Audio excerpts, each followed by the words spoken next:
ব্যক্তি থেকে পরিবার, সমাজ থেকে রাষ্ট্র, দেশ থেকে বিশ্ব, সবকিছু চালিকায় রাজনীতি। তাই রাজনীতির 10 দিক নিয়ে রাজকাহন নিবেদন করছে জিপিএচ ইস্পাত। সাথে আছি আমি তানিয়া হারুন। জুলাই সনদ বাস্তবায়নের আদেশ জারি এবং সেই আদেশের ওপর জাতীয় গণভোট আয়োজন সহ 5 দফা দাবি আদায়ের লক্ষ্যে আজ পল্টনে পূর্ব ঘোষিত সমাবেশ করেছে জামায়াত সহ 8টি দল। আগেই বলা হয়েছিল আজকের এই সমাবেশ থেকে কঠোর বার্তা দেবেন দলগুলো, হয়েছেও ঠিক তাই। জামায়াতে ইসলামের আমির ডাক্তার শফিকুর রহমান হুঁশিয়ারি দিয়েছেন, আসন্ন 26 সালের ত্রয়োদশ নির্বাচন দেখতে হলে আগে জুলাই বিপ্লবের স্বীকৃতি লাগবে, না হলে কোনো নির্বাচন নয়।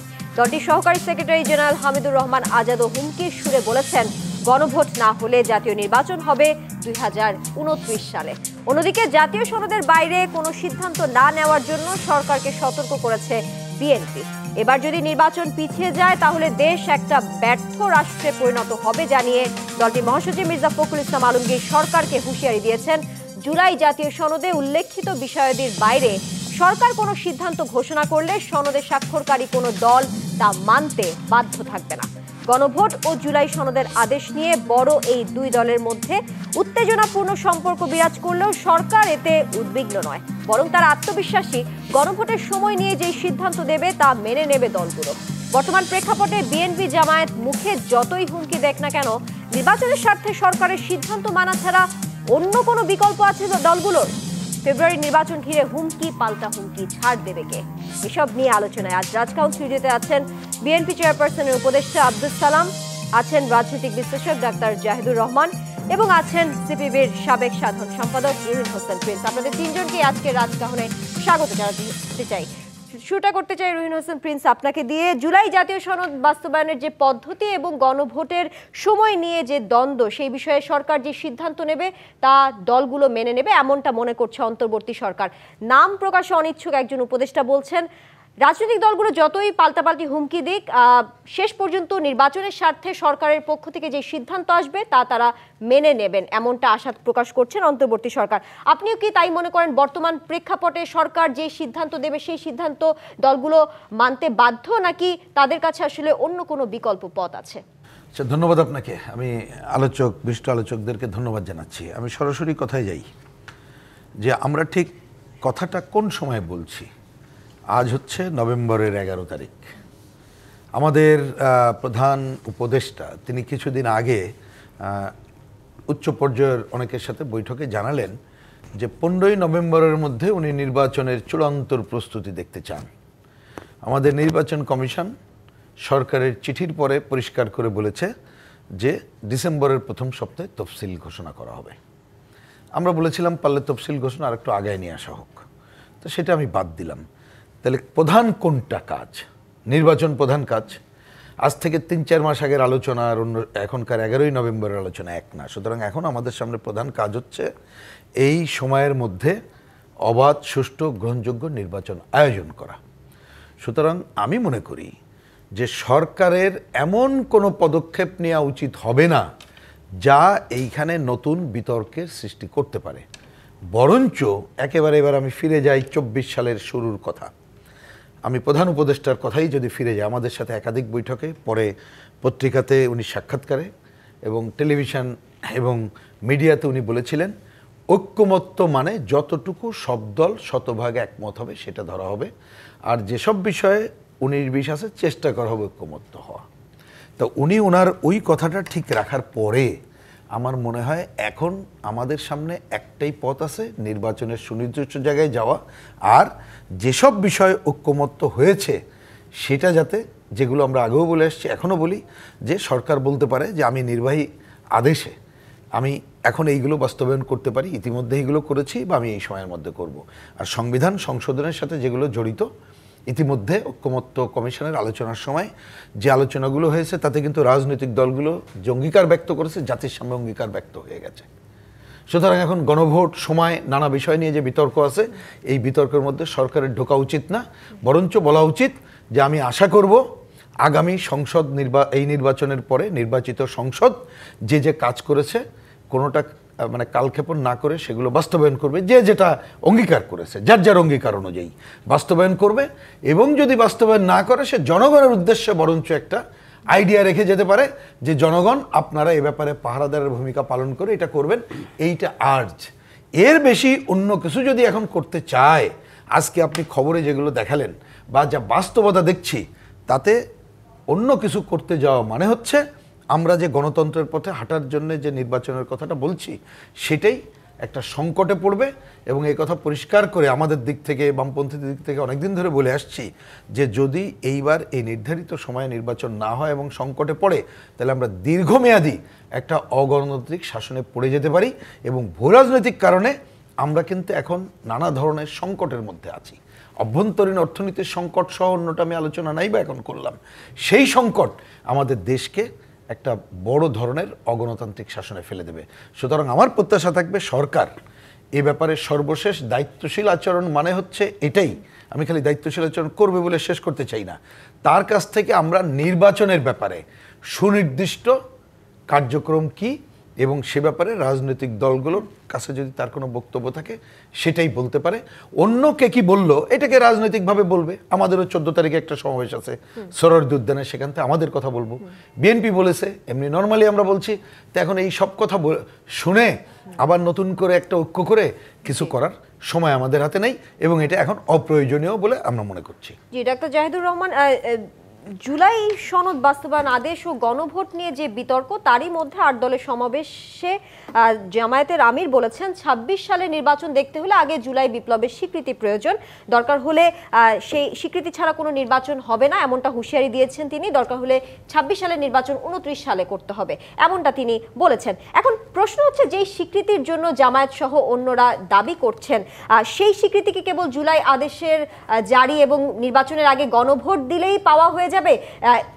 স্বীকৃতি পাওয়ার কি এই একটাই উপায় নাকি অন্য কোনো উপায় আছে? ইন্টারেস্টিং কথা বলছেন তারা, মানে ইন্টারেস্টিং মানে নেগেটিভ অর্থে বলছে, উদ্ভট কথা বলছেন। আচ্ছা, 29শে নির্বাচন যদি হয় তাহলে পার্লামেন্ট আছে, আমরা যেটা পালিয়ে আছে, এবং শেখ হাসিনা প্রধানমন্ত্রী আছে। মানে ওনারা কি তাই বলতে চান? ঠিক আছে, আমরা বলি আপনারা আওয়াজ দেন যে পার্লামেন্ট বলবৎ আছে, শেখ হাসিনাকে আবার ফেরত নিয়ে এসে প্রধানমন্ত্রী হিসেবে বসান। একটা পার্লামেন্ট ডিসলভ করে দেওয়া হয়েছে, ওই পার্লামেন্ট আর এক্সিস্ট করে না। হ্যাঁ, ডিসলভ হওয়ার পর 3 মাসের মধ্যে নির্বাচন হওয়ার কথা ছিল, 3 মাসের মধ্যে নির্বাচন হয়নি। আমাদের সংবিধান সেভাবেই লিখেছে। এটা আমরা পরবর্তী সংসদ আসলে এটাকে র্যাটিফাই করে নিতে হবে। সো এই কথাগুলোর মধ্যে কতটা উদ্ভট বিষয় আছে। এবং জুলাই বিপ্লব, আমি দেখলাম তিনি বিপ্লব বলছেন। জামাত বা যে কারো সাথে ইনফ্যাক্ট ডিবেট করতে প্রস্তুত আছে, এটা বিপ্লব ছিল না। এগুলোর মধ্যে কিন্তু কতগুলো মানে চিন্তা আছে, তাদের কতগুলো মতলববাজি আছে। এটা একটা গণ অভ্যুত্থান ছিল, এটা বিপ্লব ছিল না, প্রথম থেকে ফাইট করেছি। খেয়াল করবো এখন তাহলে তারা এই গণভোট এবং জুলাই সনদের বাস্তবায়নকে নির্বাচনের সাথে ট্রেড অফ করছেন। মানে এখন একদম জায়গাটা এরকম দাঁড়ালো যে একটা ব্যারিয়ার আছে। স্পষ্টতই আমরা যদি রাগঢাক না রেখে কথা বলি, বিএনপিকে ইন্ডিকেট করছেন বিএনপি যদি নির্বাচন চায় 26-এ, তাহলে তাকে আগে গণভোট মেনে নিতে হবে। তারা যেভাবে বলছেন, এটা হলো তার বাহ্যিক বক্তব্য। একটা কথা মনে রাখতে হবে, সেটা হচ্ছে রাজনৈতিক দলগুলো বাইরে যে কথা বলে সবসময় যে উনি আসলে এটা চান, নট নেসেসারিলি। অথবা আমি একটা কিছু চেয়ে রাখলাম, আমার ভেতরে ভেতরে হয়তো অন্য একটা চিন্তা আছে, যদি এটা মিটে যায় আমি ওই জায়গা থেকে চলে আসবো। এটা খুব সস্তার দোকানে বার্গেনিংয়ের মতো। মানে আপনি যে প্রাইসটা বলেন, সে যে প্রাইসটা বলে, দুজনই জানি আমরা এই প্রাইসে কিনবো না। ধরুন 1000 টাকা চেয়েছে, আপনি বললেন 300 টাকা, আপনি নিজেও জানেন আপনি একটু বাড়বেন, আপনি আসলে বলেছেন চাপ তৈরি করার জন্য। সো ব্যাপারগুলো এইরকম। আমার ব্যক্তিগত ধারণা, কয়েকদিন আগে একটা পত্রিকায় নিউজ এসছে, জামায়াতে ইসলামী কোনোভাবেই বিরোধী দলে যেতে চায় না। মানে তারা ভয় পাচ্ছে এখন, তারা কত সিট পাবে। তারা র্যাদার বিএনপির সাথে একটা আসন সমঝোতা চায়, এমনকি সম্ভব হলে তারা মন্ত্রীও হতে চায়, যেহেতু বিএনপি জাতীয় সরকারের কথা বলছে। সো যাবতীয় মানে এইসব ঝামেলা তুলে বিএনপিকে জামাত আসলে ভয় দেখাতে চাইছে, দেখো নির্বাচন কিন্তু আনসার্টেন হয়ে যাবে। যদি আনসার্টেন হয়ে যায়, তোমার কিছুই হবে না, র্যাদার তুমি আমার সাথে একটু কথাবার্তা বলো। তারা তো বিরাট দল হিসাবে এক ধরনের হাইপ তৈরি করেছে। এখন নির্বাচনে যদি দেখা যায় 20, 25, 30 সিট পেয়েছে, ওর কি আর রাজনীতি থাকবে? ওদের টপ লিডাররা কয়জন জিতবে এই আলাপ তো আছে। আমির, তাদের নায়েবে আমির, সাধারণ সম্পাদক মানে মহাসচিব কয়জন জিতবে নির্বাচনে? যদি তাই হয়ে থাকে, তারা নির্বাচনে যেতে ভয় পাবে, স্বাভাবিকভাবেই পাবে। মুখে বলছেন ফেব্রুয়ারির কথা, কিন্তু আমরা দেখছি তারা নির্বাচন নিয়ে সমস্যা করার চেষ্টা করছেন। সো এটা আসলে সরকার না, মূলত বিএনপির ওপরে চাপ তৈরি করার প্রচেষ্টা। এবং এখন ঠিক ওই জায়গাটা এতদিন মুখে বলেননি, এবার বলে ফেলেছেন। আমিরের বক্তব্য পড়ছিলাম, একটা জিনিস একটু যোগ করে রাখতে চাই। জনগণ সংস্কার চায়, জনগণ ওটা চায়, সেটা চায়। প্রায় দেখবো আমরা জনগণের নাম দিয়ে বলা হয়। একটা সহজ পথ আছে। ধরুন আপনি বলছেন জনগণ সংস্কার চায়, ফাইন। তার মানে বিএনপি যা বলছে, বিএনপি কম সংস্কার চায়, তাদের কিছু, বিএনপিও সংস্কার চায় কিন্তু কম চায়। নোট অফ ডিসেন্ট একটু বেশি আছে বিএনপি জামাতের তুলনায়। সো জনগণ সংস্কার চায়, জনগণ আপনাকে চায়, বিএনপি চাঁদাবাজি করে অভিযোগ করছেন তারা, বিএনপি টেম্পু স্ট্যান্ড, বিএনপির তারেক রহমান শেখ হাসিনা হইতে চায়, আপনি এগুলো নিয়ে ক্যাম্পেইন করেন, করে নির্বাচনে জেতেন। আপনি বলছেন কিন্তু জনগণ এটা চায়, নির্বাচনে জেতেন, জেতার পর আপনার নোট অফ ডিসেন্ট ছাড়া যেগুলো আছে এগুলো আপনি বাস্তবায়ন করে ফেলেন। নির্বাচনের দিনই গণভোট হোক, ম্যানিফেস্টোতে বলেন আমাকে যদি তুমি গণভোটে হাঁ দাও, নির্বাচিত করো, তাহলে কিন্তু আমি বেশি সংস্কার পাবা তুমি। বিএনপি দেখো এগুলো করছে না, এগুলো না করার মাধ্যমে সে শেখ হাসিনা হতে চায়। সহজ কথা, এটাই গণতন্ত্র। কিন্তু দেখুন ওই সাহসটা নাই। তার মানে ওনারা খুব ভালো মতো জানেন আসলে এইটা কি কারণে ওনারা এইভাবে বলছেন। ওনারা ভালো মতো জানেন ওনারা জনগণের সামনে গেলে আসলে খুব বেশি দিন টিকে থাকতে পারবেন না, সে কারণেই এই পরিস্থিতি তারা তৈরি করছে। জি আব্দুল সালাম, একই প্রসঙ্গ নিয়ে আপনার কাছে আসতে চাই। যেমনটা জামাত আজ বলেছে, 26 সালের নির্বাচন দেখতে হলে জুলাই বিপ্লবের স্বীকৃতি লাগবে, না হলে কোনো নির্বাচন হবে না, প্রয়োজনে 29 সালে নির্বাচন করতে হবে, এমনটা তারা উল্লেখ করেছেন, হুঁশিয়ারি দিয়েছেন। তাদের এই বক্তব্য কি খালি আসলে রাজনৈতিক বক্তব্য হিসেবেই মনে করছেন, নাকি এর মাধ্যমে আসলে ভিন্ন কোনো বার্তা আসছে জনগণের কাছে কিংবা দলগুলোর কাছে কিংবা সরকারের কাছে? আপনাকে ধন্যবাদ, আমার সহ বিজ্ঞ আলোচককে ধন্যবাদ জানাই। শোনেন, আমরা যে কথাটা বারবার বলতেছি যে আজকে দেশের অবস্থা যা হচ্ছে, যদি 9 মাসের মধ্যে নির্বাচন হইতো তাহলে কি আজকে এই অবস্থাটা হইতো তো না। কিন্তু এরা এই নির্বাচন পিছানোর কথা বলতে বলতে কি বিএনপি নির্বাচন দিলেই বিএনপি ক্ষমতায় চলে আসবে, অর্থাৎ বিএনপিকে ঠেকানোর জন্য শেখ হাসিনাও স্বৈরাচার হয়ে গেল। এখন বিএনপির ক্ষমতা আসতে দিবে না, সেই কারণে তারা স্বৈরাচারের ভাষায় কথা বলতেছে। নির্বাচন হবে না, নির্বাচন 26-এ হবে না, নির্বাচন এটা কি তারা ডিসাইড করবে? হুয়ার দে, তারা বলার কি? এখানে কথাটা পরিষ্কার, আজকে ইসের স্বীকৃতি চান, জুলাই অভ্যুত্থানের স্বীকৃতি চান, কার কাছে চান? জুলাই অভ্যুত্থান তো জনগণ করছে, জুলাই অভ্যুত্থান তো এই দেশের মানুষ করছে, তাই না? তো কাজেই এখন সেটাকে ওইটা তারা জুলাই অভ্যুত্থানটা তাদের কি সম্পদ হয়ে গেছে নাকি? এটা তো সবার, এটাকে বিএনপির না, এটাকে ওই সিপিবির না। তো এগুলো বলে আসলে তারা অন্য কিছু করতে চায়। তারা আসলে এইখানে এটা বলে একটা দেশে একটা অ্যাবনর্মাল সিচুয়েশন সৃষ্টি করতে চায়, যেটা তাদের পক্ষে সম্ভব না। এর জন্যই বলবো যে আজকে সরকারের উচিত কোনো দিকে না তাকায়, যেটুকু আলোচনা হয়েছে, যতটুকু আমরা স্বীকার করছি, ওইটুকুর উপরে ভিত্তি করে জনগণের ম্যান্ডেটের জন্য যাওয়া, যেটা ডক্টর জাহিদ সাহেব বললেন শেষে, যে অর্থাৎ আমি এইটা তো যে জনগণ যাকে ভোটটা দিবে তার মানে জনগণ ওইটাই চায়। তো যদি তাদেরটা চায় তাহলে তারা জনগণের চাইতে ভয় পায় কেন? নির্বাচনে ভয় পায় কেন? তার মানে তাদেরকে চায় না, তারা এটা বুঝতে পারছে। এই কারণে তারা জোর করে চাপায় দিতে চায়। এখানে চাপায় দেওয়ার কারো কোনো অথরিটি নাই, ওই 50 জন লোক একত্র হইল, ওই রাজনৈতিক দলের সিনিয়র নেতারা এক হয়ে একটা ডিসিশন দিয়ে দিল, এটাই জাতি মানতে হবে, এমন কোনো এটা লেখা নাই কোথাও, তাই না? একটা সংবিধান আছে, আর যে কোনো কিছু হলো সংবিধান মোতাবেক হইতে হবে। সংবিধানের বাইরে যদি আপনি যান, সেটাও পার্লামেন্টে যায়, তারপর আপনি বাইরে যাওয়ার ব্যবস্থা। জি, জামাতের পক্ষ থেকে জনাব হামিদুর রহমান আজাদ আরেকটি কথা বলেছেন। কেউ বলছেন সংবিধানে গণভোটের বিধান নেই। তাদের বলতে চাই, আওয়ামী লীগ সরকারের আমলে সংবিধান সংশোধন করে গণভোটের ধারা বাতিল করেছিলেন শেখ হাসিনা। এখন যারা বলেন সংবিধানে গণভোট নেই, তারা কি তাহলে হাসিনা সুরে কথা বলেন না? এই গত 3 দিন ধরে দেখছি জামাতের পক্ষ থেকে বিএনপিকে ইঙ্গিত করে এই যে পতিত আওয়ামী লীগ সরকারের সাথে যে তুলনা, এই তুলনাকে আপনি নিয়ে কোনো বক্তব্য যুক্ত করবেন? আমি তো একটু আগে বললাম যে তারাই তো শেখ হাসিনার ভাষায় কথা বলতেছে। আপনি এইমাত্র বললেন না, তাহের সাহেব বলছে যদি এটা না হয় তাহলে ফেব্রুয়ারি নির্বাচন হবে না, আরো 2 বছর অপেক্ষা করতে হবে। এটা কি তারা ডিসিশন দেওয়ার মালিক নাকি? মনে যে তাদের অথরিটি তাদের কাছে আছে, এটা ছেড়ে দিলেই হয়ে গেল। তাদের কথা মতো কি দেশ চলবে নাকি? তাই না? যারা আসলে গণতান্ত্রিক ব্যবস্থায় ফিরে যেতে চায় না, তারাই আজকে গণতান্ত্রিক ব্যবস্থায় ফিরে যাওয়ার একটা মাধ্যমই তো হলো নির্বাচন। তো সেই নির্বাচনটা যারা চায় না, বুঝতে হবে ওখানে কিছু গলদ আছে, এটা তো পরিষ্কার কথা। তারা জিম্মি করতে চায় দেশটাকে, দেশের মানুষকে জিম্মি করতে চায়। দেশের মানুষকে জিম্মি করে শেখ হাসিনাও পারে নাই, যে এই জিবি করে কেউ এই পর্যন্ত জিততে পারেনি। কাজে তারা যে পথে যাচ্ছে এটা শেখ হাসিনার পথ, দেখানো পথ।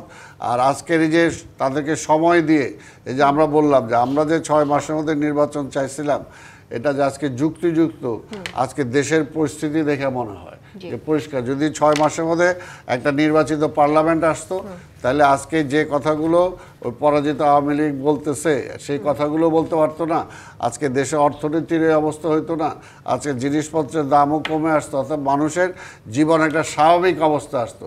একটা অস্বাভাবিকের অবস্থার মধ্যে দিয়ে আমরা চলতেছি। আর কতকাল চলবো? শেখ হাসিনা চালাইছে, আর এরাও চালাইতে চায়। এর জন্য বলবো যে আজকের ইউনূস সাহেবের পরিষ্কার যে এখন এদের কথা যদি আপনি দলগুলোর কথাই শুনেন, তাহলে তো 1 নম্বরে আগে বিএনপির কথা শুনবেন যদি দলের কথা শুনতে হয়। কারণ সবাই মিলে যত ভোট না পাইছে, আমরা তার চেয়ে বেশি পাইছি, আমরা তার চেয়ে বেশি সিট পাইছি। কাজে দলগুলোর আমরা যে জায়গায় বলতেছি যে দলের কথা না, আপনি জনগণের কথা শুনেন, জনগণ কি বলে। জি নিশ্চয়ই আব্দুল সালাম, আমরা আবারও ফিরবো আলোচনা। একটি বিরতি নিয়ে ফিরছি। জিপিএইচ ইস্পাত নিবেদিত রাজকাহন থেকে এই পর্যায়ে নিচ্ছে একটি বিরতির সাথেই থাকুন। আমন্ত্রণ আরো একবার জিপিএইচ ইস্পাত নিবেদিত রাজকাহনে। রুহিন হোসেন প্রিন্স, এবার আপনাকে দিয়ে শুরু করতে চাই। জামায়াতের আমির আজ বিএনপিকে ইঙ্গিত করে বলেছে, জুলাই সনদে যদি জনগণের প্রতি শ্রদ্ধা না দেখান, তাহলে জাতীয় নির্বাচনে জনগণের প্রতি শ্রদ্ধা দেখাবেন কিভাবে, এমনটা প্রশ্ন তিনি তুলেছেন। আপনার দৃষ্টিতে আসলে কি মনে হয়, কাদের মধ্যে শ্রদ্ধার ঘাটতি রয়েছে, নাকি দলগুলো যে যার অবস্থান থেকে সঠিক অবস্থানে আছে? না, আমার বিবেচনায় শুধু বিএনপি না, কারণ এই আলোচনায় তো আমরাও ছিলাম, অনেকে ছিল। আমি বলবো ওনারা জনগণ যখন বলে, আমি আমার বুঝ থেকে বলি, উনি অধিকাংশ দেশের, অধিকাংশই বলবো, অধিকাংশ মানুষের প্রতি বরঞ্চ বৃদ্ধাঙ্গুলি দেখিয়েছেন। কারণ উনি যে কথা বলতে চান, এ তো যুক্তি আমরা প্রতিবারই দিয়ে আসছি। যেমন এখানে কথা উঠলো যে প্রথমে জুলাই সনদ নামে যে আলোচনাগুলো হচ্ছে, সেটি তো সবাই একমত না, আমরা তো স্বাক্ষরও করি নাই। কারণ এখানে কথাটা অনেক সময় মানে বোঝাবুঝি ঠিক থাকে না বলে আবার একটু রিপিট করতে হচ্ছে ছোট্ট করে। ভূমিকা যেটা লিখেছে বিতর্কিত, একমত হতে পারিনি। তারপরে যে 48 পয়েন্ট হয়েছে, সেখানে আমাদের তো ঘোরতর দ্বিমত আছে, শুধু নোট অফ ডিসেন্ট না, এমনকি বাস্তবায়ন পদ্ধতি, সেটার সাথে তো আমরা একমত না। এবং আপনি বাংলাদেশে আপনি ব্যাখ্যা করে দেখেন কয়জন মানুষ একমত, এবং এই ব্যাপারে এই ডাক্তার সাহেবের সাথে একমত। যদি ওনারা যদি মনে করেন ওনাদের কথাটাই কারেক্ট, তো উনি ভোটে দাঁড়ায় তারপরে বলুক। সুতরাং এগুলো শুধু একদল শুধু না, আমি বলবো যে অধিকাংশ মানুষের প্রতি কটাক্ষ করা হচ্ছে, এবং লক্ষ্যটা হচ্ছে কারণ ওনারা তো ক্ষমতা এনজয় করছেন, এইটার বিরুদ্ধে বরঞ্চ আরও বেশি রুখে দাঁড়ানো দরকার। কিন্তু আমরা একটা দ্রুততম সময় ভালো নির্বাচন চাই বলে অনেক এই আলোচনাগুলো হয়তো এখন সামনে আনছি না সাধারণভাবে, কারণ আমরা চাই না কোনোভাবে নির্বাচন ডিস্টার্ব হোক, কারণ গণতন্ত্রের পথে আমরা হাঁটতে চাই। এবং এই নির্বাচনের মাধ্যমে কিন্তু নির্বাচন হয়ে গেলেই সব শেষ হবে তা না, কিন্তু এই ধারাটা হলে কিন্তু আমরা এই যত বড় একটা গণ অভ্যুত্থান হলো, তার সেইখানে যে গণতন্ত্রের আকাঙ্ক্ষা, বৈষম্যহীন সমাজের আকাঙ্ক্ষা, যার যার মতো করে জনগণকে আরও বেশি সংগঠিত করে এবং তাকে সচেতন করে আমরা এই জায়গাটা আনতে পারি। কিন্তু এখন দেখেন, ওই যে আবারও আমার বলতে হচ্ছে, যে সময় আমরা কথা বলছি, আজকে দরকার কি ছিল, এই যে আরপিও নিয়ে যে আলোচনাগুলো হচ্ছে, নির্বাচনী আচরণবিধি নিয়ে আমাদের সাথে আলোচনা হলো না, অলরেডি সরকারকে দিয়ে একটা অধ্যাদেশ জারি করা হলো, আজকে একটা গেজেট করা হয়েছে। আমরা কিন্তু এখনও জানি না, এর মধ্যে অনেক কিছু ভালোও আছে, আমি যতটুকু পড়ে দেখলাম, আবার অনেক কিছু আমাদের ঘোরতর দ্বিমত আছে, যেমন টাকার পরিমাণ বাড়ানো হয়েছে। তা আমাদের আলোচনায় না সেই জায়গায় যাওয়া দরকার একটা ভালো নির্বাচনের জন্যে। কিন্তু কারা এটা যেতে চায় দেখেন, আপনি ছোট্ট অঙ্ক খালি বলি, যে যারা ন্যূনতম জনগণের প্রতি আস্থা আছে তারাই করতে চায়, আর যারা মনে করে যে আরে আমরা ভোটে না হয়েই তো আমরা ক্ষমতায় আছি এবং আরও বেশি সময় থাকলে আমি আরও বেশি আধিপত্য বিস্তার করতে পারবো, তারাই কেবলমাত্র চাইতে পারে। আর কারা চাইতে পারে? যারা একটা অগণতান্ত্রিক পথে হাঁটতে চায়, কোনোভাবেই এই ধরনের ভোটের গণতন্ত্রের ধারা বা এটা তারা চায় না, যেটা আমাদের বিগত দিনে 1 যুগেরও বেশি সময় ধরে এটা ডিস্টার্ব হয়েছিল। যার জন্যই তো প্রধানত এই গণ অভ্যুত্থানে মানুষ নামছে, তো এইসব কারণে যে তাকে মিনিমাম যে ভোটের মর্যাদাহীন তাকে করে ফেলানো হয়েছে। আর অন্যান্য জায়গায় যেগুলো ছিল, আপনি দেখেন এই সরকার আমলে, আপনি আগের আমলে যে ধরনের কি বলে হয়তো পুলিশি অত্যাচার সন্ত্রাস ছিল, এখন মমের নামে সেই সন্ত্রাসগুলো হচ্ছে, জিনিসপত্রের দাম আকাশচুম্বী। আপনি দেখেন বিদেশি ডোমিনেশন এইখানে আছে, কেউ কেউ এখানে প্রভাব বিস্তার করছে, অর্থনীতির একেবারে খারাপ অবস্থা বাংলাদেশে বিরাজ করছে। এটা কেনা বলে? তার মানে আমি বলছি যে এত বড় সংকটের সময় যখন একটা গণতন্ত্রের পথে যাওয়ার জন্যে মানুষের ভোটাধিকার নিশ্চিত করা এবং মানুষকে আরও বেশি সচেতন করার কাজটা দরকার, তখন এই ধরনের প্রশ্ন আনা মানেই হচ্ছে আলটিমেটলি আগামী নির্বাচনকে বাধাগ্রস্ত করা, সেইটা কোনোভাবেই গ্রহণযোগ্য হবে না। জি, এটা ডাক্তার পরিষ্কার জাহিদুর বক্তব্য। এবং আবার এই কথা রিপিট করে শেষ করি, দায়িত্ব আমি এইসব দলটল দিতে চাই না সরকারের। জি, ডাক্তার সরকারকে কঠোর ভূমিকা নিয়েই নির্বাচনের পথে জাহিদুর যেতে হবে। রহমান, রুহিন হোসেন প্রিন্সের বক্তব্য ঘিরে যদি আপনার কাছে একটু আসতে চাই, এই যে দলগুলোর মতবিরোধ বিভিন্ন বিষয় নিয়ে আলোচনায় আসছে, কেন নিত্যপণ্যের দাম যে বাড়ছে সেই বিষয়টি নিয়ে কেন আলোচনা আসে না সরকারের পক্ষ থেকে, এই বিষয়টি আপনি কিভাবে দেখছেন? আরেকটি বিষয় একটু যুক্ত করতে চাই, বিএনপির স্থায়ী কমিটির সদস্য আমির খসরু মাহমুদ চৌধুরী বলেছেন সংবিধানে গণভোট নেই। এর প্রতিক্রিয়ায় জামায়াতের সহকারী সেক্রেটারি জেনারেল হামিদুর রহমান আজাদ বলেছেন 5 বছর পর পর নির্বাচনের কথা সংবিধানে লেখা আছে, সেই অনুযায়ী 2024-এ নির্বাচন হলে 2026-এ তো নির্বাচনের কথা সংবিধানে লেখা থাকার কথা না, সেই অনুযায়ী 2029 সালে নির্বাচন হওয়ার কথা। তার মানে কি সংবিধান অনুযায়ী 26 সালে নির্বাচন হচ্ছে না? যেহেতু জনমনের প্রশ্ন ছিল নির্বাচন হবে কি হবে না, নতুন একটি প্রশ্নের ধারা কি আরো বাড়ালো কিনা এই বার্তার মাধ্যমে, কি বলবেন? জনাব হামিদুর রহমান আজাদ খুবই দায়িত্বশীল একটা পদে আছে। জনাব আমির খসরু মাহমুদের কথা খুবই সঠিক, তবে গণভোট হওয়া যাবে না তা না, মানে ওনার আরেকটু পড়াশোনা করা দরকার। জনাব আজাদকে বলছি, উনি যদি সংবিধানটা পড়তেন, মানে এনারা কিন্তু আমাদের আইন প্রণেতা হবেন, সংসদে যাবেন, তো বেসিক কনস্টিটিউশন যে কেউ যদি পড়ে 5 বছর পর পর নির্বাচন হবে। কিন্তু সারা পৃথিবীতে এমনিতেই কি আসলে একটা সরকার টিকে থাকবে 5 বছর? থাকে সব প্রত্যেকটা কনস্টিটিউশনে লিখে দেওয়া আছে, যদি কোনো কারণে সংসদ ভেঙে যায় তাহলে কি হবে সেটাও লিখে দেওয়া আছে। সংসদ ভেঙে মানে মেয়াদ উত্তীর্ণ হওয়ার আগে যদি সংসদ ভেঙে যায়, বহু সময় প্রাইম মিনিস্টার বলতে পারে, আইডিয়াল প্র্যাকটিসের কথা বলছি, রাষ্ট্রপতিকে সংসদ ভেঙে দেন, আমরা আগেই নির্বাচন দিয়ে দিতে চাই। 2 বছর পর বাংলাদেশের কনস্টিটিউশন অনুযায়ী যে কোনো প্রাইম মিনিস্টার 1 বছর 2 বছর পর সংসদ ভেঙে দিতে বলতে পারেন, তাহলে কি হবে? 5 বছর সরকার থাকবে। সেজন্য বলা আছে পরবর্তী 3 মাসের মধ্যে নির্বাচন হবে। সো আমরা এটা করি না, এটা ভাঙছে, সেটা আরেক আলোচনা। গণভোট সংবিধানে নেই কথাটা পুরো ঠিকও না আসলে। সেটা হচ্ছে 15th সংশোধনীতে শেখ হাসিনা আর্টিকেল 142-তে কিছু কিছু ধারার সংশোধনের জন্য গণভোট রেখেছিল আগে, এটা বাদ দিয়ে দিয়েছেন। 15th সংশোধনী বিরাট একটা অংশ আমাদের আপিল বিভাগ বাতিল করেছে। সো ওই ধারাগুলোর জন্য গণভোট ফিরে এসছে, কিন্তু যে গণভোটটা হতে যাচ্ছে এই গণভোটটা আমাদের সংবিধান সমর্থন করে না।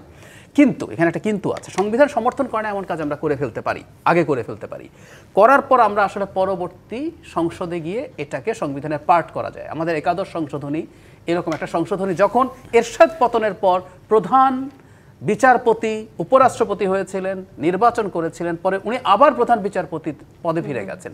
এটা যেহেতু সংবিধানে নেই, আমরা করে ফেলেছি, পরে আমরা এটাকে র্যাটিফাই করেছি, এটা করা যায়। জামাত প্রসঙ্গে আরও দুটো কথা একটু বলি। জামাতের সংস্কার নিয়ে আলাপ দেখে মনে হয় ওনাদেরকে সোল ডিস্ট্রিবিউটরশিপ বলে না, যে উনি একমাত্র সংস্কারের ধারক ও বাহক।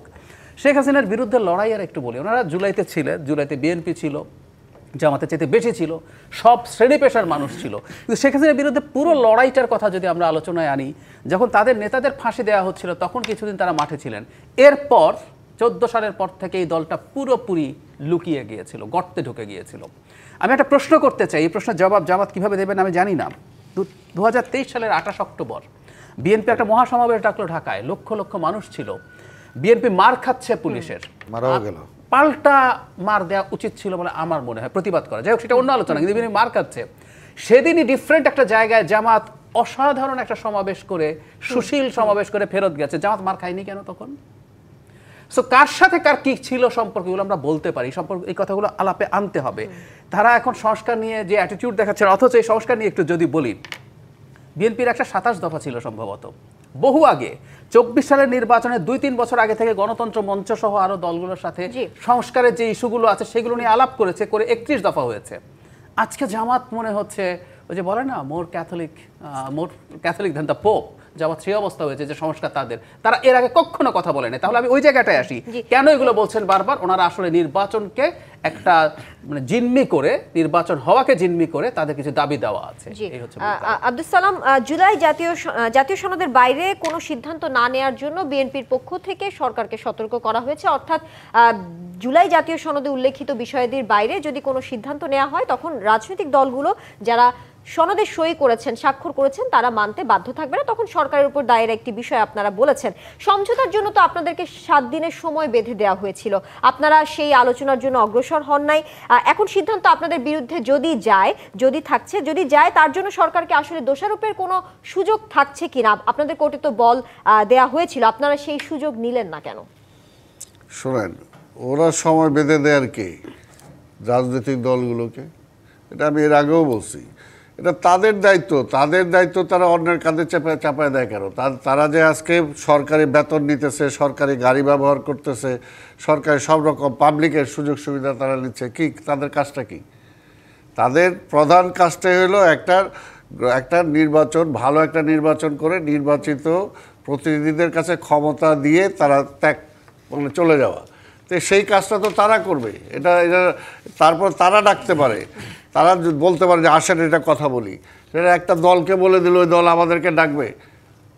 সেটা যদি বিএনপিকেও বলতো যে আপনি সবাই ডাকে নিয়ে বসেন, বিএনপির একমাত্র অথরিটি আছে, কিন্তু বিএনপি তো সেটা বলে না। শোনেন, এটা হলো যে আজকের যে অবস্থাটা তারা নিয়ে যাচ্ছে সেটা হলো যে দেশটাকে একটা ব্যর্থ দেশের দিকে পরিণত করার জন্য আজকে নিয়ে যাচ্ছে। এটা তো পুরোপুরি বোঝা যায় যে আজকে এই দেশের অর্থনীতির অবস্থা খারাপ, তার জানা সত্ত্বেও তারা বলতেছে যে 2 বছর দরকার হলে নির্বাচন হবে না। তো নির্বাচন না হলে দেশকে চালাবে নির্বাচিত প্রতিনিধিদের ছাড়া। আর আরেকটা ওই যে আজাদ সাহেবটাকে বলছে 5 বছর পরে, 24-এ কি নির্বাচন হয়েছে নাকি? কে বললে নির্বাচন হয়েছে? ওটা ওরা বলতে পারে, তারা বলতে পারে, কারণ আমরা তো দেখছি যখন ওই যে জাহিদ সাহেব যে উদাহরণটা দিল, আর ঢাকা শহরে তো ঢাকা শহরে আন্দোলনের সময় যখন পুলিশ আমাদেরকে রাস্তায় দাঁড়ানো নিয়ে গুলি করে, আর সেই সময় তারা সমাবেশ ভালো করার জন্য পুলিশকে ফুল দেয়, গোলাপ ফুল দেয়। এটা তো ঢাকা শহরে তারা করছে এটা। অর্থাৎ এটা যে তারা কতটুকু সেই সময় আওয়ামী লীগের সাথে আন্ডারস্ট্যান্ডিংয়ে করেছে, এটা যে 28 অক্টোবরের কথা তো বললেনই, পরিষ্কার কথা, তাদের রোলটা কী ছিল। এর জন্য বললো যে এখনও তারা জনগণকে বিভ্রান্ত করতে চাচ্ছে। কাজেই এই সরকারকে বলবো যে আপনারা বিভ্রান্ত হবেন না। আমাদের এটা হলো যে আপনার বিভ্রান্ত হবেন না, ফেব্রুয়ারিতে যে নির্বাচন, সেই নির্বাচন শিডিউল অ্যানাউন্স করেন, এবং তারপরে ফাইনালি আমরা তো একমত হয়েছি, কিছু কিছু বিষয় আমরা তো স্বাক্ষর করেছি, তো সেখান থেকে তো ফিরে যাওয়ার কোনো সুযোগ নাই। থাকছে না। আব্দুল সালাম, আরেকটি বিষয়, একটু ভিন্ন বিষয় আপনার কাছে ছোট্ট করে জানতে চাই যে 13 নভেম্বর রাজনৈতিক দলগুলোর সঙ্গে ধারাবাহিক সংলাপ করবে নির্বাচন কমিশন। সেক্ষেত্রে জাতীয় পার্টি সেই সংলাপে আমন্ত্রণ পাবে কিনা সেই বিষয়টি নিয়ে এখনো নিশ্চিত নয়। আবার জাতীয় পার্টি থেকে বলা হচ্ছে সুযোগ পেলে জোটবদ্ধ নির্বাচন করতে আগ্রহী তারা। সেক্ষেত্রে যদি তারা জোটবদ্ধ নির্বাচন করতে চায়, জোটের জন্য আগ্রহী হয়, সেক্ষেত্রে বিএনপির অবস্থান কি থাকবে, কিছু কি বলবেন কিনা? না, বিএনপির আমরা যেটা বারবার পরিষ্কার করছি, যেগুলো নির্বাচন কমিশনের দায়িত্ব সেগুলো নির্বাচন কমিশন করবে, যেগুলো উপদেষ্টা পরিষদের দায়িত্ব সেই দায়িত্ব উপদেষ্টা পরিষদ পালন করবে। এখানে বিএনপি তো কোনো পার্ট না। বিএনপি হলো আমরা একটা ভালো নির্বাচন চাই, এবং সেটার জন্য যেভাবে নির্বাচনটা করা যায় সেটার জন্য তারা সেই ব্যবস্থা করবেন। কারণ নির্বাচনই একমাত্র বলে দিবে যে জনগণ কি চায়, এছাড়া অন্য আর কারো বলাদের সুযোগ নেই। আজকে তো তারা নির্বাচনে জেতার জন্য যা না তাই বলতেছে। হাসিনা যেরকম কমিটমেন্ট করছে, এইটা দিয়ে দিব, ওইটা দিয়ে দিব, এটা করব, ইন্ডিয়াকে বলছে, এখন তারা হিন্দুদেরকে খুশি করার জন্য তোমাদের সব দিয়ে দিব, আপনাদের মহিলাদের ভোট নেওয়ার জন্য একেবারে মহিলাদের সব দিয়ে কর্মঘণ্টা কমায় দিবে বলছে আপনাদেরকে। এটা থেকে আপনাদের লাভ হইলো না লস হইলো? অর্থাৎ যাতে আপনাদের কাজে না রাখে লোকজন কোম্পানিতে, সেই ব্যবস্থাটা করে দিল পার্মানেন্টলি। অর্থাৎ মহিলাদেরকে ঘরে ঢুকানোর জন্য যা করার সেটা কিন্তু করতেছে। এটা এই হলো জামাত আজকে হিন্দুদের নিয়ে আজকে দেখছে যে তারা এগুলো বলে আমাদের ভোট পায় না। এই প্রসঙ্গে আবারও আসবো, আলোচনায় ফিরবো, একটি বিরতি নিয়ে ফিরছে জিপিএইচ ইস্পাত নিবেদিত রাজকাহন থেকে। এই পর্যায়ে আবারও বিরতি নিচ্ছি, সাথেই থাকুন। আমন্ত্রণ আরো একবার জিপিএইচ ইস্পাত নিবেদিত রাজকাহনে। রুহিন হোসেন প্রিন্স, আজকে রাজধানীতে 3 বাসে আগুন লেগেছে। গতকাল সোমবার সকালে 2টি ও সন্ধ্যায় 1টি বাসে আগুন দেওয়ার ঘটনা ঘটেছে। বেশ প্রতিনিয়তই আমরা দেখছি রাজধানীর রাজধানীর বাইরেও দেখা গেছে বিক্ষিপ্ত ঘটনাগুলো। এই যে বেশ কিছু ঘটনা ঘটছে, জনমনে আতঙ্ক তো সৃষ্টি হচ্ছেই। আগামী নির্বাচন ঘিরে, নির্বাচন সামনে রেখে এই সংঘাত আরো বাড়ার সম্ভাবনা দেখছে অনেকে। আপনিও কি সেটা দেখছেন কিনা?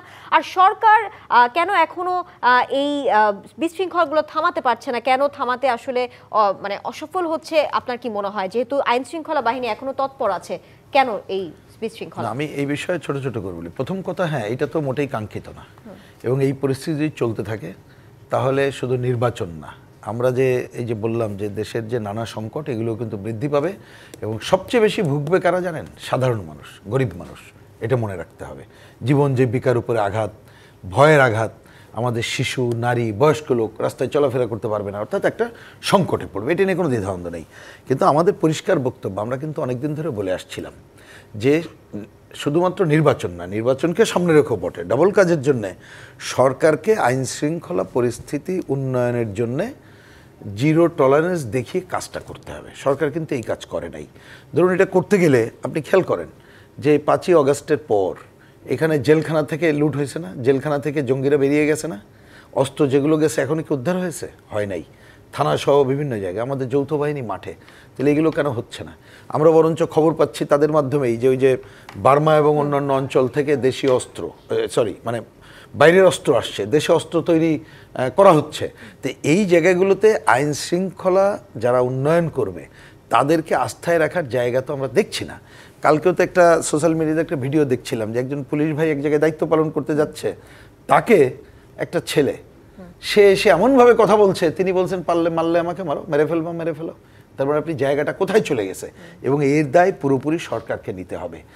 নর্মাল পরিস্থিতিতেও এটা কাম্য না, আর যখন আমরা নির্বাচনী পরিস্থিতি যাচ্ছি এটা তো আরো জরুরি দরকার। আমি সম্ভবত শেষ করি, এখানে বলে গেছিলাম যে 1 নম্বর হচ্ছে যে আইন শৃঙ্খলা পরিস্থিতি উন্নয়নে সরকার যে ভূমিকা পালন করছে এইটা দেখানোর মধ্য দিয়ে একটা ভালো নির্বাচনের ধারাও সে যেতে পারে, সেই কাজটাও সে এখনো করলো না। ডাক্তার জাহিদুর রহমান, জুলাই সনদ বাস্তবায়ন নিয়ে যেই জটিলতা, সেই জটিলতার জন্য রাজনৈতিক দলগুলোকে দায়ী করছে গণতন্ত্র মঞ্চ। দলটি বলছে প্রধান দলগুলোর পাল্টাপাল্টি অবস্থানের কারণে জুলাই সনদকে হুমকির মুখে ফেলেছে। এর সঙ্গে আসলে নতুন যে বাংলাদেশের স্বপ্ন, বাংলাদেশ 2.0, সেই স্বপ্ন আসলে হুমকির মুখে পড়েছে। আপনারও কি তাই মনে হয়? দুই দলের এই পাল্টাপাল্টি অবস্থানের কারণে আসলে হুমকি হিসেবে আপনি কি দেখছেন? আমি দুই দলের যে অবস্থান তাদেরকে দায় দেই না তা না, রাজনৈতিক দলগুলোকে রেসপন্সিবল হতে হবে। কিন্তু গণতন্ত্র মঞ্চ যেটা উপেক্ষা করে গেছে সেটা হলো এই ঝামেলা বাঁধানোর পেছনে ঐক্যমত্য কমিশন এবং সরকার খুব সিরিয়াসলি দায়ী। ঐক্যমত্য কমিশন ধরুন শেষে যে ঝামেলাটা বাঁধলো সেটা হচ্ছে এটার কিভাবে বাস্তবায়ন করা হবে তার চূড়ান্ত সুপারিশ। এই সুপারিশটার মধ্যে তো ম্যানিপুলেট করা হয়েছে। আলোচনা যেভাবে হয়েছে, প্রিন্স ভাই এই আলোচনায় রেগুলারলি গেছেন, সেই পরে যেভাবে সুপারিশ দেওয়া হলো সেটা পাল্টে দেওয়া হলো। এবং দুর্ভাগ্যজনকভাবে এই ঐক্যমত্য কমিশনের প্রধান হচ্ছেন প্রধান উপদেষ্টা। ফলে তিনি সেটা করলেন, আবার সরকারের মধ্যেও তিনি এখন আছেন এবং এক ধরনের মানে ডিসিশন ইম্পোজ করে দেওয়া হবে এই ধরনের আভাস দেখা যাচ্ছে। আরেকটা কথা, মানে প্রধান সংকট আমি মনে করি এই দলগুলোরও বাইরে এটা, সেটা হচ্ছে আমরা বাইরে থেকে খেয়াল করেছি ঐক্যমত্য কমিশন এবং সরকার উভয়েরই এজেন্ডা আছে, এটা থাকার কথা ছিল না। আমি একটা উদাহরণ দিই, ধরুন বিএনপির আপার হাউস পিআর চায় না, আমি ব্যক্তিগতভাবে মনে করি এটা লজিক্যাল না। কিন্তু আমি যদি একটা সালিশি জায়গায় বসে, ধরুন আমি ঐক্যমত্য কমিশন বা আমি সরকার, আমি যখন সব দলগুলোর সাথে বসবো, আমার যে চয়েস আমি সেটা চাপিয়ে দেওয়ার কিন্তু চেষ্টা করবো না, কারণ আমি এখানে আরবিট্রেটর হিসেবে বসেছি, আমি এখানে ফ্যাসিলিটেটর হিসেবে বসেছি। আমি সবার মধ্যে চেষ্টা করব আলোচনার মাধ্যমে যদি পারা যায়, না হলে ঝামেলা কিভাবে কমানো যায়, যেটা প্রিন্স ভাই বলছেন, প্রধান উপদেষ্টা বলেছিলেন না যতগুলোর মধ্যে সবাই একমত হবে সেটাই আমরা করব, এর বেশি কিছু করার স্কোপ নাই। কিন্তু আমরা দেখলাম ঐক্যমত্য কমিশন এবং সরকারের এজেন্ডা আছে, তারা সেটাকে চাপিয়ে দেওয়ার চেষ্টা করছে। এটাই সংকটের প্রধান কারণ। হ্যাঁ, দলগুলো আরেকটু রেসপন্সিবল হলে ভালো হতো। আব্দুল সালাম, জাতীয় নাগরিক পার্টির দক্ষিণাঞ্চলের মুখ্য সংগঠক হাসনাত আব্দুল্লাহ বলেছেন যারা জিয়ার আদর্শে বিশ্বাস করেন তারা তাদের দলে তাদেরকে তারা নিয়ে নিবে, এমনটা তিনি উল্লেখ করেছেন। কারণ বিএনপি জিয়ার আদর্শ থেকে শত শত মাইল দূরে চলে গেছে, এমনটা তাদের দাবি। বলছেন যে হাইব্রিড নেতারা বিএনপিকে হাইজ্যাক করে নিয়ে গেছে। একটু জানতে চাই, বিএনপিকে আসলেই হাইব্রিডদের দ্বারা হাইজ্যাক হয়েছে? এটা তাদের নিজেদের রাজনীতিটা নিজেরা করুক। তারা যেহেতু রাজনীতিতে আসছে, দীর্ঘদিন তো বিশ্ববিদ্যালয়গুলোতে রাজনীতি ছিল না, এবং তাদের সাথে যারা ছিল তারা বলছে, তারা এক পর্যায়ে এমন ছিল যে ছাত্র রাজনীতি দেশের দরকার নেই। তারা তাদের সমর্থকরা ক্ষমতায় গেছে, সেখানে শিক্ষার ব্যাপারে কোনো কমিশন হয় নাই। কাজে তাদের নিজেদের দিকগুলো তারা, বিএনপিকে নিয়ে তাদের চিন্তা করতে হবে না। বিএনপির যে নেতা আছে, তারেক বেগম খালেদা জি এখনও আছে, তারেক রহমান এখনও আছে, এবং আমরা তো আছি। কাজে বিএনপি নিয়ে তাদের চিন্তা করতে হবে না, সেটা জনগণ বুঝবে যে বিএনপি ঠিক আছে কি নাই।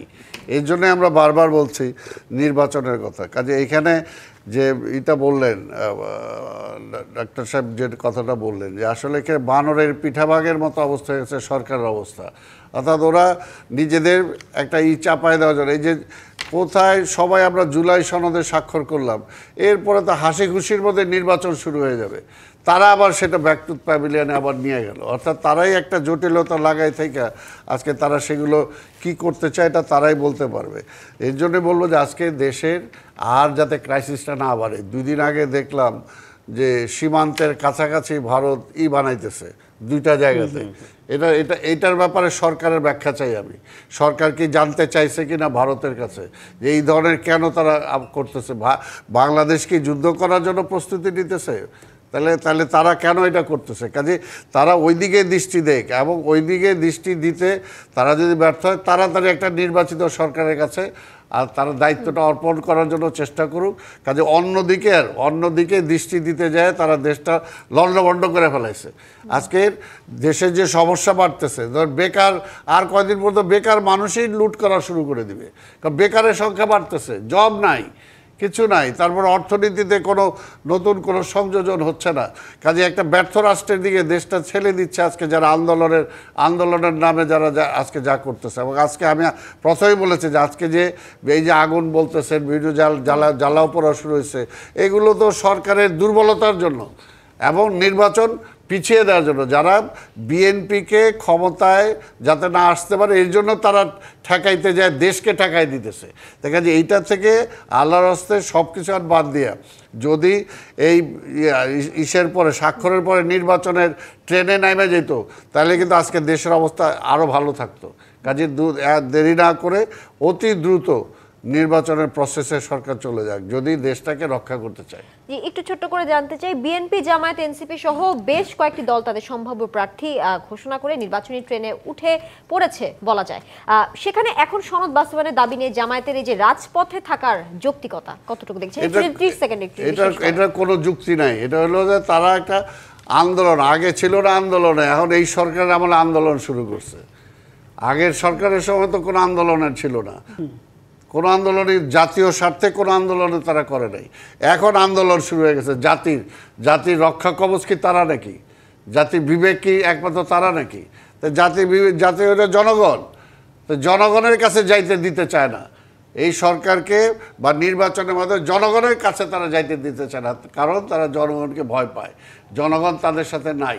যত কিছুই করুক, বিএনপিরে ক্ষতি করার, ধ্বংস করার, তারেক রহমানরে ধ্বংস করার চেষ্টা করুক, কোনো লাভ হবে না। জনগণ এখনও বিএনপির সাথে আছে। এই জন্যই আমরা বিশ্বাস করি, এই জন্য আমরা নির্বাচনটা চাই। নির্বাচন দিলে বিএনপি অবশ্যই ক্ষমতা আসলে সবাইকে নিয়ে দেশটা যাতে পরিচালনা করতে পারে, দেশের এই অবস্থা থেকে যাতে পরিত্রাণ ঘটাইতে পারে, সেটাই তারা ঠেকাইতে চায়। জি, ধন্যবাদ আপনাদের তিনজনকে আজকে রাজকাহনে এসে সময় দেওয়ার জন্য অসংখ্য ধন্যবাদ। আজকের মতো বিদায় নিচ্ছি জি পেচ ইস্পাত নিবেদিত রাজকাহন থেকে। ফিরবো আগামীকাল রাত 10টায় নতুন রাজকাহন নিয়ে। ডিবিসির সঙ্গেই থাকুন।